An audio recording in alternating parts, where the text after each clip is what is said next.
Hi everyone, it's Maddie Mackey, and we're here with another interview with the Outcome Mastery interview series. Today I have a very special guest and also my mother, Deanna Mackey, who I wanted to bring on. She is the president and executive director of Public Television Market Media and the founder of the Public Media Women in Leadership. So we're really excited to have you here today. Thanks for coming on. Thank you. This is super weird because you're my mom, and also we've never really collaborated in a business way before, but it's been funny as I've been growing and developing my business, how I've realized we work with such similar groups, but there's so much diversity within working with women in business, especially being that I'm approaching it from a much more spirituality, yoga side of things. So why don't you tell us a little bit more about what you do and the women that you are working with? Sure. So my day job is running Public Television Major Market Group, and that's a consortium of the 40 largest public TV stations in the country.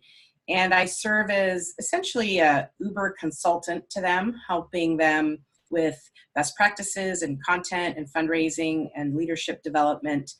And in that 40, there are both men and women. But my passion project is Public Media Women in Leadership. And I founded that organization 5 years ago this January.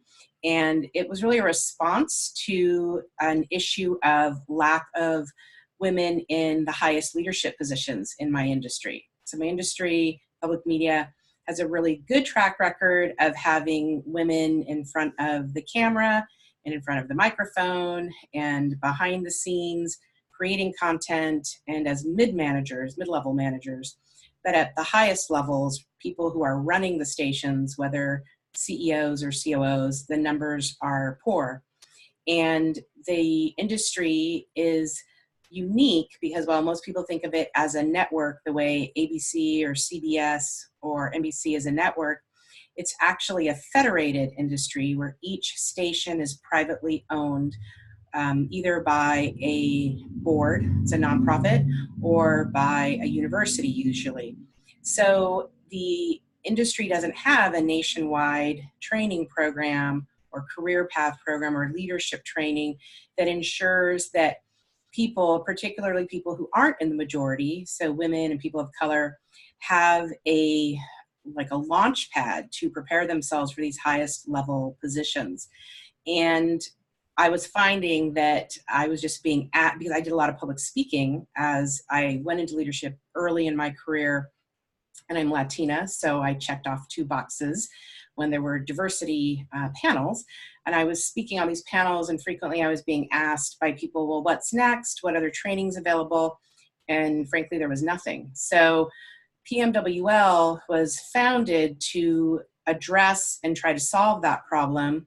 And we have 3 main focuses. We have a mentor program, we do advocacy, and we have community. And our community is primarily through our Facebook group and sessions, socials, and conferences we do around the country. We have about almost 2,200 people in our Facebook group. That's amazing. And I know over the years it's grown so quickly and so much, and it's become quite a lot to handle. But I know you've also received lots of funding and lots of help, and you are in the transition to become a California nonprofit, correct? Yes, that's correct. That's exciting news, and definitely a difficult process to go through on its own. So that'll be great by the end of the year that you'll have that 501c3. Yeah, we're really excited about that because we received our first, what I would call formal external funding a year and a half ago from a foundation that believed in my idea of providing, this launch pad for women to be prepared for leadership positions. And since then, we've been able to garner funding for our first conference, which we did last year in Dallas. And it was called Brave Talk, the Public Media Women in Leadership Conference. We had about 150 women, and we're doing it again in 2020 in Atlanta in July. So we're really excited about that growth. We've been invited now by other national conferences to attach to their conferences before or after the conference and provide, whether it's a workshop, a conference for women, or some kind of regional meeting. So we're doing a lot more of that. And then my hope with becoming a 501c3 is that we can access additional funding from foundations and donors, but also start encouraging the women who are benefiting from the group to become members and help support it. Because we definitely, I find, when you care deeply about something, you're usually willing to put some money behind it. And it's important to ensure that if women who over the last 5 years have participated in our mentor program or our webinar training series, or just come to the conference and got something out of it, that they're giving back so we can keep doing this for the generations of women coming after us. Beautiful. And before we move more into the women in business questions that I have for you, I was wondering if you could give us a little bit of your background with your work history, because I know you started just as an intern at KPBS and have worked your way all the way up to be the president and executive director of this market group. So I was just wondering if you could let people know, especially someone who might just be getting started or just getting out of college or in an internship or whatnot, like the work and the progress that really does come with sticking to your dream.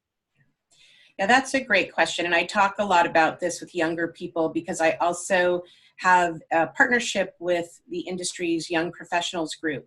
So I do go to their meetings periodically and speak about different topics related to how you can attain leadership positions and sort of the steps to take. And I think it's an important question because when you get to the highest levels in an industry, you forget sometimes the steps it took to get there. So I went to San Diego State and graduated in 1988 with a double major in journalism and political science. And my first job out of college was as a news writer at a commercial radio station in San Diego. And I was thrilled because it was the top rated news station in my community. But I was getting paid $4.50 an hour. And when I told my mother, she burst into tears and she said, "But you have 2 degrees. How can this be?" So it was really, terrible pay. And I worked 5 days a week. 3 days were normal, I think 11:30 to 8:30. But on the weekends, I had to go in at 3:30 in the morning and work till 11:30 in the morning. And so it was a great experience as far as I had to learn to write really fast because it was radio and you were in news and you were on demand constantly. But I also learned what I don't like. I don't like working at 3:30 in the morning. I was very unhappy. I'd cry every morning, those 2 mornings when I had to go to work at 3:30 because you really didn't sleep. You tried to go to sleep, but you maybe get 4 hours sleep because all you kept thinking about when you were in bed was that you had to get up at 2:30 to get to work. But I don't regret any of that because I learned a lot about my craft and I learned about myself, what I was willing to do for $1 and what I wasn't. And then I left that job and I went to work at a magazine, and it was a for-profit magazine in the bridal industry. And I ran the magazine for 2 years from scratch. So that was terrific because it was essentially like running a business. I hired all the staff, the writers, the artists, photographers, and I served as the spokesperson for the company because they published a magazine in 3 cities, 2 in California and 1 in Arizona. And they also put on these very large bridal shows. So I was a spokesperson when they put on the bridal shows, like on morning TV and that sort of thing, talking about trends and weddings and so on. So it was a lot of fun, but it was a startup and it went out of business after a couple of years. So then I freelanced for about a year. And then in 1990, while I was in college, I had worked at KPBS as a student assistant, as you mentioned, on their magazine. They had a monthly magazine. So in 1990, they called me and they said, "Hey, we're going to hire a managing editor for the magazine. Do you want to come back and apply for the job?" And I did. And I didn't leave for 25 years. I stayed 25 years, and pretty much every 3 to 5 years, my job changed. I became the youngest senior leader in the history of the station in my late 20s, and ended up working in pretty much every department, either directly or managing the department. And then in 2009 became the COO and did that for 6 years. So it was a terrific career. I was fortunate that I worked at a station that was very forward thinking. And I've always called myself like a fixer when there's a problem. I like to go in and solve the problem for the organization. I'm also have very strong people skills. So I was given a lot of departments to work with, even if they weren't in my own division. And that helped me learn a lot about the aspects of running a large media company, so that when I became COO, it wasn't as daunting. And then in 2015, I left and I went to this job, which is a national job that essentially works with these top 40 stations. And it's allowed me to use my skills from the 25 years at KPBS, but also I've done a lot of nonprofit volunteer work for years, mostly with the Girl Scouts, hands-on as a leader, but also a troop leader, but also doing board work and other governance work and leadership training. So all of that and my prior jobs, as you mentioned, it's a stepping stone. You're learning things at each job and with each experience. And I was able to take that to this job. So yeah, it's been good. Yeah, it's such a diverse journey and it's taking you down many paths and all over, the world and the United States and whatnot. And it does really remind me of the healing journey, when we look back and sometimes when we get to where we wanted to be, we just keep looking forward and we're like, what's the next thing? What's the next thing? And then sometimes we forget like all of the accomplishments that we've made over such a long period of time. And we forget the importance and the value of each and every one of those, and how we wouldn't really be where we are in this like, present moment without them. Go ahead. No, I was just going to say that's really true. And I think you learn the most from the bad experiences and the mistakes, the things that you would have done differently, or the things you went through that were really hard. I've learned a ton about different people I've worked for and the kind of manager I didn't want to be. That was extraordinarily helpful, so that when I got into leadership, I knew how I wanted to treat people. Definitely. What would you say is, for a woman in the workplace, what would you say are some of the problems that may come up or that she might face, whether it's, working for a corporate large company, small scale business, or starting your own business? Well, the largest challenge, a couple large challenges, I guess I should say, that I see that women have in the workplace are lack of confidence and lack of advocating for themselves.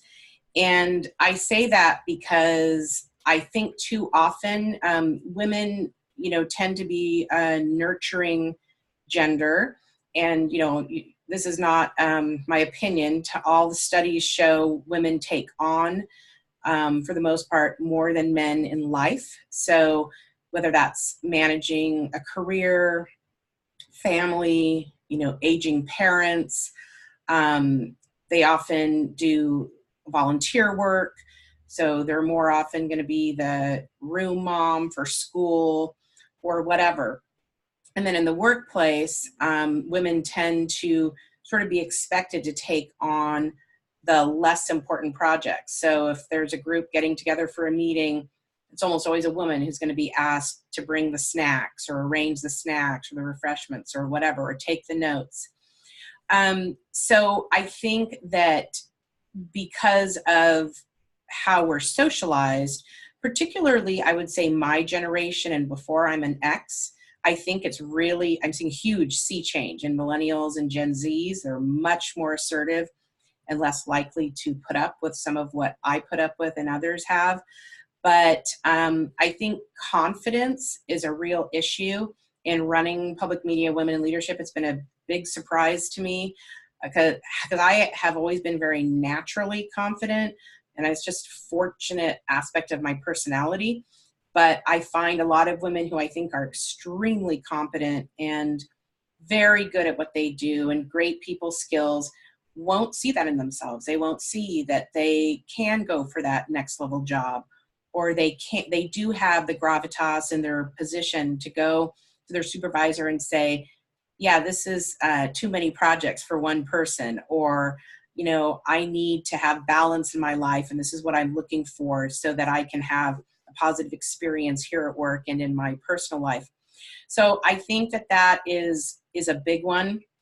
And then I'm trying to think of the other thing I just said. I said confidence and I guess Advocacy. assertiveness. Pardon me? Did you say advocacy?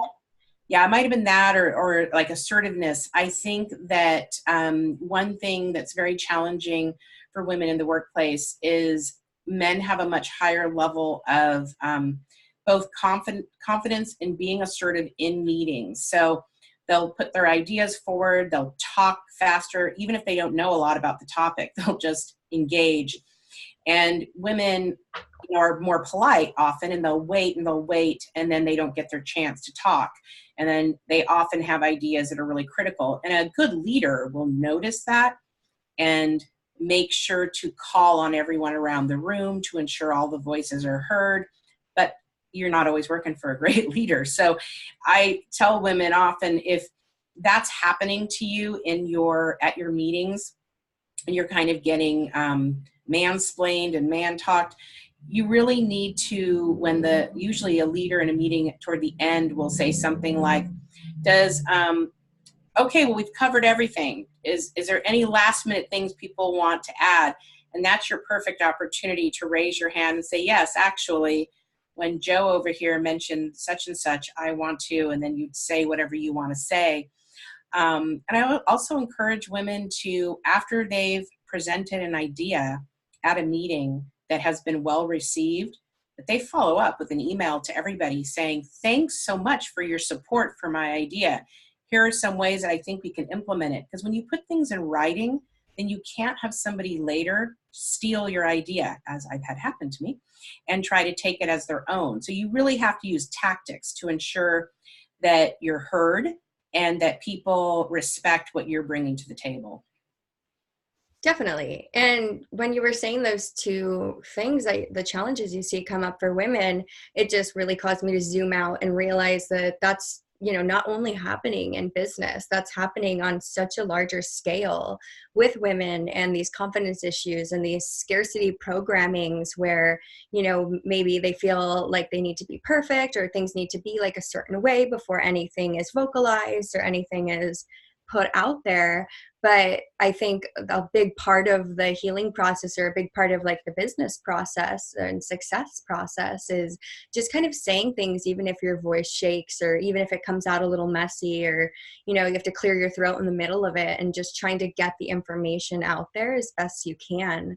Because so many women are struggling with saying what's on their mind or saying what they need, and, in relationships or with their families, with themselves, and especially in their business, which is going to have a direct correlation with their confidence and their financial abundance and all the things that kind of fall under that category.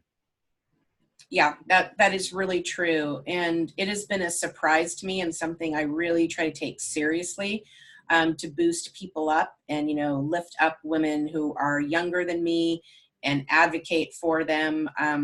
One of the best things that's happened about starting this organization is that, as I mentioned, since our industry is federated, where each station is its own entity, it's often difficult for recruiters to know who's who and who they can speak to about jobs. And since I started PMWL, I'd say at least once a quarter, I get a call from recruiters looking for people. So it's fantastic because I know a lot of women, but I can also go through our database of 2,000 plus and look for people that look like they're a match for the job, and then contact them and say, hey, are you interested? So that's helping to feed and seed more women into these leadership positions. Definitely. And touching upon the good leader portion of this is also so important, because I think we've all had a job or, worked in some sort of space or been in some sort of volunteer position where the leader has been pretty horrible. And we've kind of seen how that will just be the weight that drags an entire system down to the ground, including the employees, including, the funding, including everything that goes along with it. So what are the qualities, like what would you say that a good leader should look to obtain, versus, these old paradigm qualities of leadership, like that triangle themed leadership status, which I think is really dissolving away and just really doesn't work anymore when we have like the leader at the top and like everybody else trickling down. What's your viewpoint on leadership? So I think probably the most important thing about leadership is emotional intelligence. You really have to see your staff as each of them as individuals.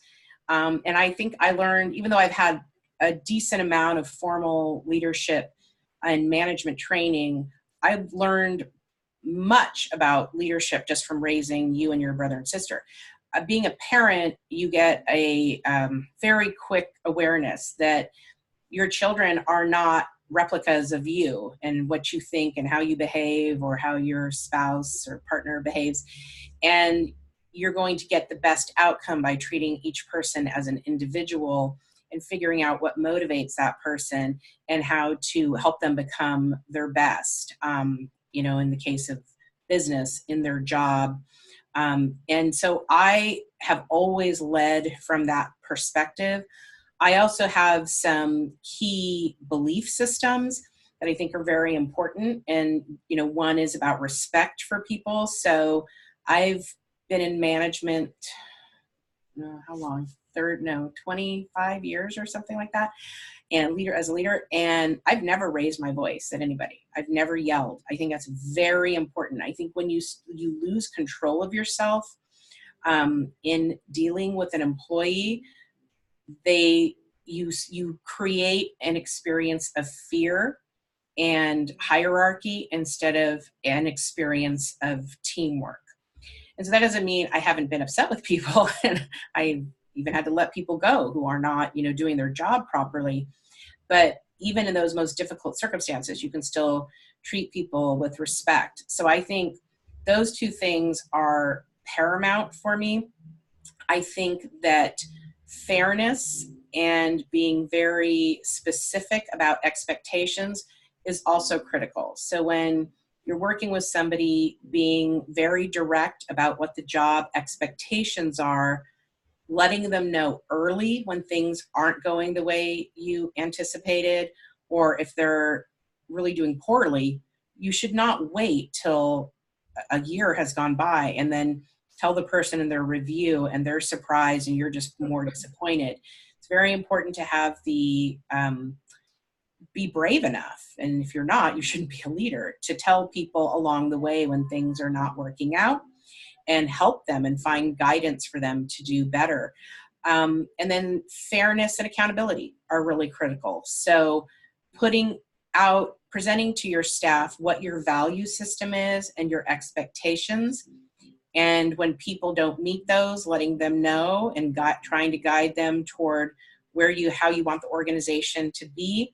And if they still don't meet them, holding them accountable. Very, very important, because everybody, especially in a larger organization, they're watching what you do all the time. And if they feel that it isn't fair that one person gets, whether it's more opportunity or attention or worse, gets away with things, it really crumbles the morale of the organization. Definitely, and that makes sense. And finally, on this topic, what advice, or is there any, workshop or activities or anything you do that you could recommend, like a smaller, thing that someone could realistically do like today or tomorrow, who's in maybe like going into a leadership position or starting a business or something like that, like for a woman who might be like dabbling in an issue in the workplace, such as the ones we've mentioned? Well, I think there are it depends on what industry you're in, but many industries have women professional development organizations. So I would say look for those in your industry. We use the Lean In organization for ideas for PMWL periodically, and they have a lot of great information about just how you can access training, articles about experiences that a lot of people share. And they also have these very interesting, I call them conversation cards.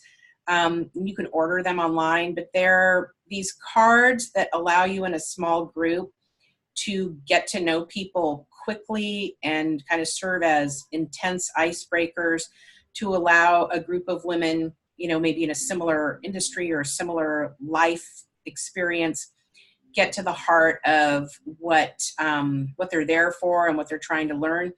And they're great because they really make you think about your choices in the workplace and your value system, and then sort of challenge you to, are you going to accept the status quo or move through the situation?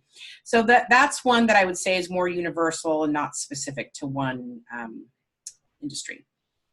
I love that. And I think in the spiritual community, we sit down in these groups and these circles, and people show up to these things for the most part, like ready to go deep, like they're like, I already know I'm going to share like my biggest trauma tonight in the circle and blah, blah, blah. And I think we kind of pull that vulnerability aspect out of the workplace, so much so that we almost forget that everybody has a home life. Everybody's still a human. Everybody's still going through something. Not only when they leave their doors of their home in the morning and, and they return home at night, like the things don't just stop during the day. So I think having that level of community and social bonding at an appropriate level, depending on what industry you're in, but in the workplace is so important, because I just know personally so many women are afraid to like ask for a day off, or afraid to, say like, oh, but my kid this, or, my health this, like it doesn't work for me to work during these days or whatever. And I've just never had a problem with that. I've always been like, oh, this is what I do on Mondays, so I'll never be here on a Monday, and that's how this goes. But I think, having that level of vulnerability and communication is so important, because even your boss is a human going through stuff. Even, the highest CEO, executive level professional is going through something. Yeah, you're absolutely right. And I'm glad you brought that up, because I had been thinking about that word vulnerability and how important it is as a leader to represent it. And what I mean specifically, mostly as a woman leader, I think that women leaders have a chance to model what an ideal workplace could look like. And when they don't do that, I don't think that they're serving themselves or their industries as well as they could. And what I mean by that is, like, I was always very public about the fact that I had 3 children, that they were my priority. And I chose to live very close to where I worked for many years, to give me the freedom to go over to the class party at lunchtime if I wanted to occasionally help. I could never be the room mom. That was too big of a commitment, but to help out in the classroom, to go on a field trip. And I made sure that my staff knew that's what I was doing. I didn't make something up, say I was doing something, that wasn't true, because I wanted to hide that. And that encouraged both the women and men who worked for me to do the same thing. And we were very supportive of, if somebody wanted to work in their kids' classroom, we would readjust their hours so that they could do that and readjust their schedule. And I think that's very, very important, because the reality that we talked about earlier in the discussion about all the things women take on, you can't do all of that effectively unless there is some give. And there has to be, I think, understanding and respect for the role that women have as the people who bring people into the world, and then have to nurture those people while they're also having careers. Definitely. And I've seen, not entirely so much, but I've seen much more flexibility with that in workplaces, especially more modern, and workplaces with younger leaders, or leaders who are adopting these new paradigm shift kind of moralities. I've seen that come into play a lot, where not necessarily like getting there at 9, leaving at 5, and that's your day. It's like, okay, you have to take a few breaks here and there, get some other things done personally during the day, as long as you're meeting the deadlines and as long as you're completing the tasks in an appropriate, timely manner. it's become a lot more flexible and putting the trust in the employees, which means the employees have the accountability to have to show up properly. Yeah, I agree. And I mean, that's literally the kind of job I have now. It's a very unusual job where I work um, either in my home or shared workplace 3 weeks out of the month, and then I travel 1 week out of the month. And my assistant, as you know, I live in San Diego. My assistant lives in Seattle, and I've met her once, and she's worked for me for 6 months, and she's amazing. And it's a completely virtual relationship, and it works great. Exactly. Anything's possible these days with all the technology. Yeah. All right, well, moving into our closing question, I would just like to ask you if there's any self-care practices or anything that you do on a regular basis that really helps bring you some personal sanity, unrelated to work, just self-care, whatever that may look like, that you take advantage of. Yeah, I would say probably the biggest one is exercise. As you know, I was a competitive swimmer for 10 years when I was a child. So the big benefit of that is when you have done exercise at that level for so long, you can't stop doing it. So I know I don't swim at the level I did before, but I exercise at least 5 days a week. I'm very committed to it. And that really helps, clear my mind. Um, Spending time, I don't have as much time as I would like to do this, but spending time with my husband and friends is really important to me. We've had a lot of family challenges this year in 2019, and my two best friends, one who lives here and one who lives in the Bay Area, have been really critical, to helping me keep my sanity. So those women friendships are so, so important, I think. And then, as you know, my hobby is cooking, and I love cooking and studying food and the science of food. So I cook a lot. I cook at least 5 days a week when I'm not traveling. And I really enjoy that and just pursuing new recipes, and that gives me a lot of satisfaction. Awesome. Thank you for sharing. And thank you so much for coming on the interview series. It's been such a lovely conversation because I think the business side of things and the healing, spiritual side of things really end up going hand in hand when you break it down, especially for women in business and the healing work that women are doing over the Conscious Collective entirely. So thank you for sharing all of your professional pieces on the matter. You're welcome, Maddie. Thanks for having me. I love you. Love ya. Bye. Bye.